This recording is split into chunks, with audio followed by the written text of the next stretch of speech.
এই শোন না, তো বড় বড় লোক আছে, কাজের বাড়ি গিয়ে কি করে কাজ করিস? আমার মাথায় একটু দেখ তো উঠো হয়েছে, দেখে দে। তোর মাথায় কি দেখবো রে? আমার মাথায় আছে, তাই আমি কাটতে পারি না।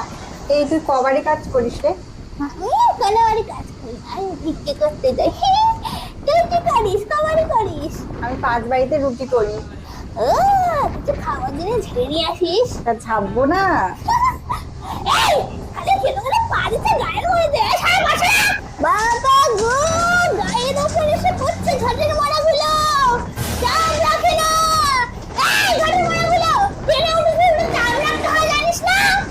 তুই জামা সহজে ছেলে একদম ফেলে দিতে। হ্যাঁ, জানিস আমার মেয়ের কি অবস্থা? 18 বছর হওয়ার আগে পালিয়ে বিয়ে করলো, প্রথমবার ছেড়ে দিল, চললো না, সে দ্বিতীয়বার বিয়ে করলো, দ্বিতীয়বার ছেড়ে দিল, তৃতীয়বার বিয়ে করে ছেড়ে যাবো, আর একটা কাছে সম্পর্কে জড়িয়ে পড়েছে।